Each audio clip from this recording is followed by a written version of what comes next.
Tak dnes se nacházíme na zimním stadioně města Blanska. Koná se turnaj mladších žáků. Byli pozvaní Náměšť Jindřichoslavou, Moravská Třebová a Valašské Meziříčí. Tak tady ty turnaje jsou vesměs, to v létě se dělají nějaký přípravný turnaje a potom během sezóny na to není moc času, takže většinou tady v těch mimo zápasových, jako že jsou svátky a tak v těch volnočasových se pořádají tady ty turnaje, aby si kluci zahráli ještě mimo soutěž. Ten počet celkových hráčů nebo členů by vám asi přesně řekl předseda oddílu, ale je to kolem 100 členů máme v dnešní době. Máme od nejmenších kategorií až po 9. třídy, které se letos posunuli. Tréninky jsou 3krát týdně a připravujeme klasickým způsobem, že máme rozdělené tréninky, kde se orientujeme víc na bruslení, nějaký trénink víc na dovednosti individuální a potom další předzápasové tréninky, taktiku a celkovou hru jako v kolektivu. Takže těm, kteří by chtěli začít a uvažují o hokeji, říká se, že je to drahý sport, není to až tak hrozný. Znám případy krasobruslení nebo nějakých podobných sportů, které jsou určitě ještě mnohonásobně dražší, takže navíc tady náš klub dokáže těm mladým začínajícím klukům a holkám poskytnout zadarmo v podstatě výstroj a výzbroj, takže si to můžou vyzkoušet, pokud je to nebaví, tak to vrátí a můžou se zkusit jiný sport. Pokud je to chytné, tak samozřejmě můžou pokračovat. Jo. Takže, ale je to opravdu, tak jak v každém sportu, asi velká oběť hlavně rodičů, aby ty děti vozili a věnovali tomu svůj čas.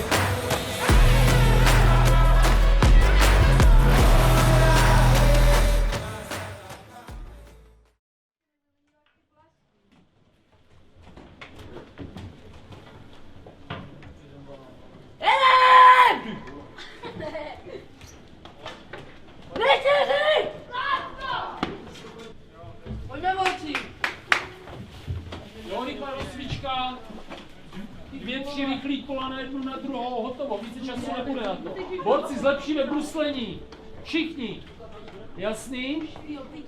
Jasný,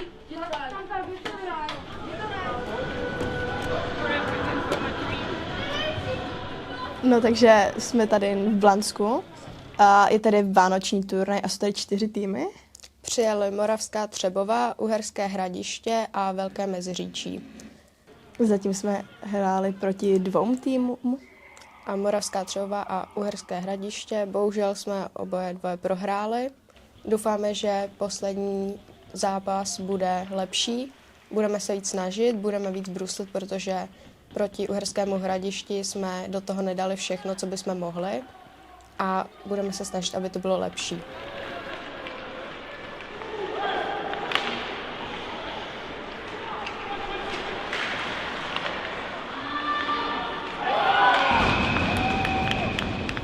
Nejvíc mě na tom baví, že tady mám kamarádky a taky ten sport je hodně kolektivní a zábavný, že pořád se něco na tom ledě děje a to mě na tom baví asi nejvíc. Tak mě to baví jakože celkově prostě, že je to kolektivní hra, mám tady jako kamarády a lidi prostě, se kterými se dá jako bavit, dobrý spoluhráče a prostě celkově.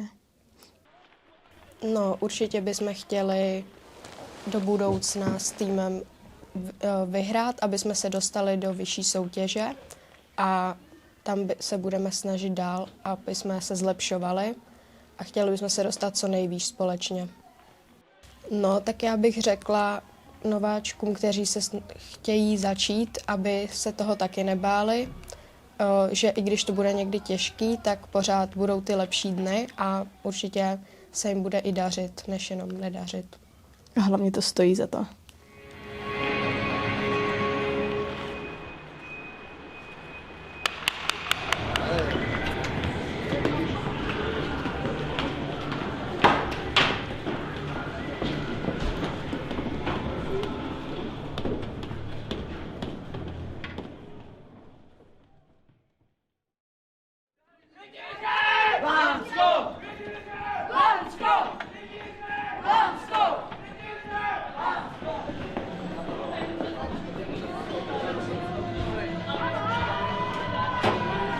Blansku máme obsazený téměř všechny kategorie, od přípravky až po tu 9. třídu. Včetně teda nejstarší skupiny, to jsou ženy, naše rytířky. Takže hrajeme soutěží 2. tříd, 4. tříd, mladších žáků, starších žáků a 9. tříd a žen. Plány do budoucna jsou úplně jednoduchý. Udržet u toho co nejvíc dětí, co nejvíc holek, aby je to bavilo. Naplnit všechny kategorie, včetně dorosteneckých kategorií a juniorů. No a třeba poskládat časem někdy i tým mužů. Uvidíme. Tréninky probíhají všech kategorií v režimu 3x týdně. U té nejstarší skupiny probíhají už podle této sezóny 4x týdně, což je ta 9. třída. S tím, že ještě mají bloky suché přípravy. Minimálně u těch kategorií 9. třídy oni to mají 3x týdně, mladší nebo starší žáci mají 2x týdně, mladší žáci 1 týdně, 4. a tak dále. Takže není to jenom na ledě, ale je to i mimo led. Náplň těch tréninků od těch nejmladších je to formou hry, kde v těch přípravkách ve školičce v Bruslini učíme děti si jenom hrát na tom ledě. Je to jenom o tom, aby žili si s tím ledem, vyzkoušeli si bruslení jako takový. No a postupně u těch starších věkových kategorií se už zaměřujeme na zdokonalování bruslařských dovedností, s práci s pukem, herní dovednosti jednotlivce. U těch nejstarších skupin už je to potom už taktika, kde už aby viděli zhruba, jak se mají pohybovat, jak mají reagovat v různých herních situacích toho zápasu.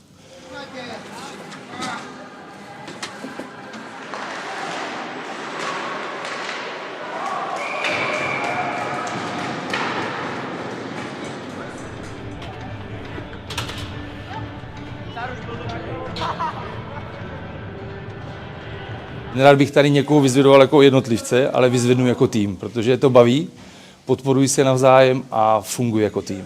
Vzkaz pro všechny malí, pro všechny děti, pro všechny sportovce je naprosto jednoduchý. Přijďte se podívat, pojďte si to zkusit, zažijete krásné věci, budete mezi kamarádama a možná vám to zůstane na celý život. Takže se nebojte přijít. Dnešní výkon týmu hodnotím velice kladně. Mně se to moc líbilo, viděl jsem tady krásné momenty, viděl jsem pěkný herní situace a tím, že to kluci vyhráli, tak jenom si to užili na maximum, jak to šlo. Takže já jsem spokojený.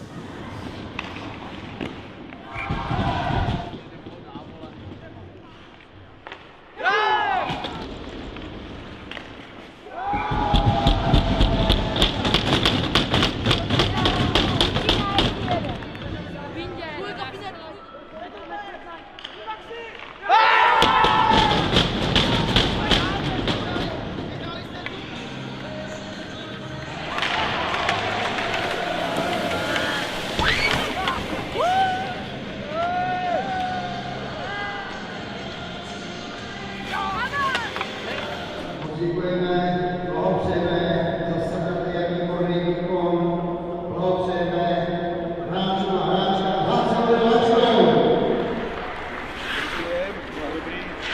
Mohlo to být lepší střelbu, ale to vidíte.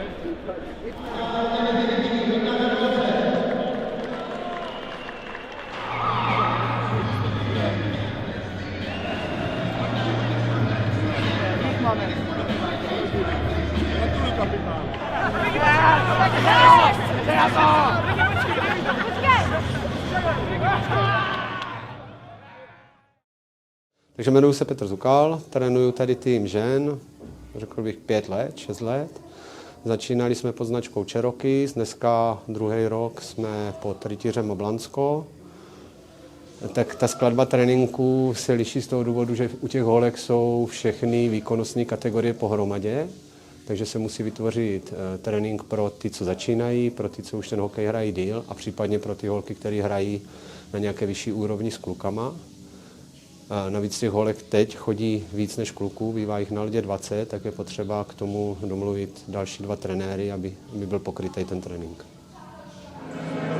Jezdí s tou hráčkou pořád!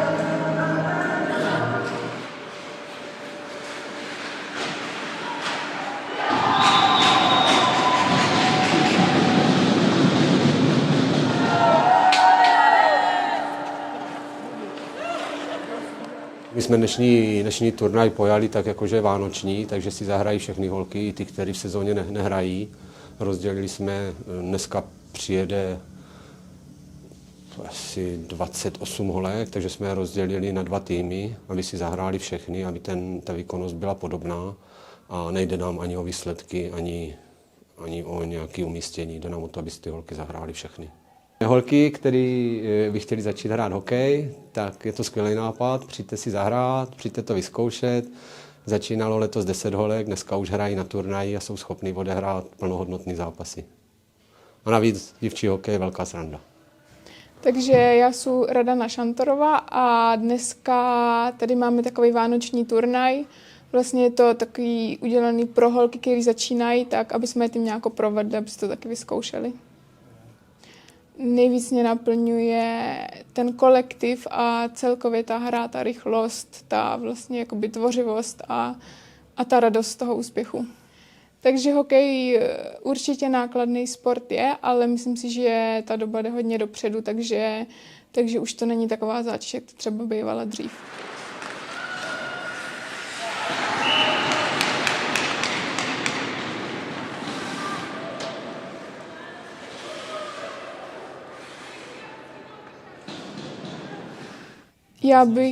Já bych určitě chtěla holkám vzkázat, ať si to přijdou vyzkoušet. Určitě můžou i za náma, máme tady skvělý kolektiv a je to zábava, takže jenom do toho.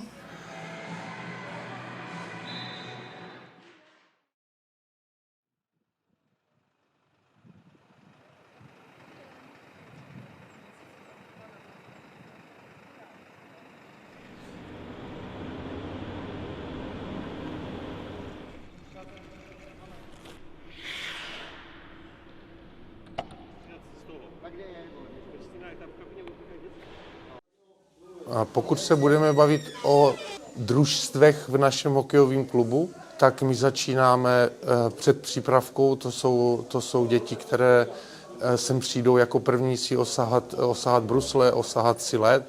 Potom je družstvo přípravky, pak máme 2. třídu, máme družstvo 3. třídy a potom už následují 4. třída, mladší žáci, starší žáci, dorost, což jsou ty mládežnické kategorie v našem klubu.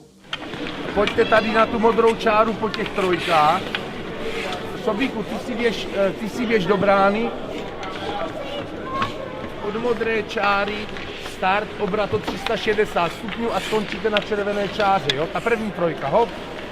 Tréninky probíhají 2krát týdně, v pondělí a ve čtvrtek.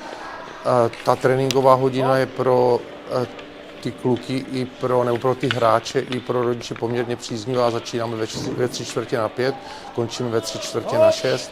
No a právě ty tréninky jsou koncipovány tak, aby to bylo pro ty děti zábavné, aby to nebyly jenom vyloženě drill, ale vkládáme do toho i prvky takové zábavnosti a hry. Ano, jakmile máte kotouč co nejrychleji na bránu bruslí. Jeden. Tak já musím říct, že mně se ten turnaj hodně líbil. Mě překvapilo i nasazení nejenom našich hráčů, ale vůbec všech těch týmů. Bylo vidět na těch dětech ohromný zaujetí pro tu hru, pro ten sport. Myslím si, že i ty výkony odpovídaly tomu zaujetí. Tady je potřeba si uvědomit, že tady nehrajeme na výsledky. Tady jde o to, aby ti kluci se naučili hrát zápas, aby se naučili nějaký zápasový rytmus, nějaké zápasové tempo. Takže z tohoto pohledu si myslím, že ten turnaj splnil určitě svůj cíl a bylo vidět, že i ty děti prostě byly po skončení toho turnaje nadšeny. To znamená, myslím si, že ten turnaj splnil svůj cíl. Určitě rodičům a těm mladým hráčům bych doporučil, aby se přišli podívat na náš trénink, jak jsem říkal, buď to v pondělí nebo ve čtvrtek, nejlépe v pondělí, protože tady ve 5:45 začíná taková ta předškolička našeho hokejového klubu, takže určitě, aby se přišli podívat. Je potřeba říct taky, že to nebude stát nějaký velkou investici nebo náklad, protože klub disponuje vybavením pro začínající hokejisty, to znamená, oni dostanou brusle, dostanou dostanou výstroj, takže je to i ty rodiče v tom prvopočátku nebude vůbec nic stát. Jde o to, aby si to dítě přišlo, zkusilo si to, rodič, aby se i seznámil s chodem toho klubu, s jakým přístupem přistupují trenéři k těm tréninkovým jednotkám a určitě, pokud je to zaujme, budeme rádi, pokud se tomu sportu budou věnovat. Děkujeme trenérům, rodičům a fanouškům za ochotu a podporu.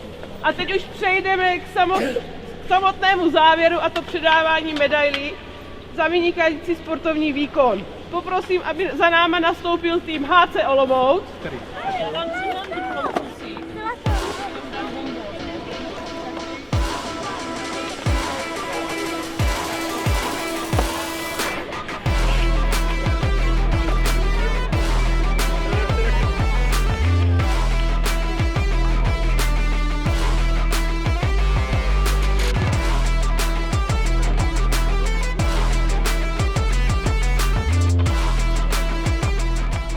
Tak a poprosíme tým HC Rytíři Blansko Tmaví.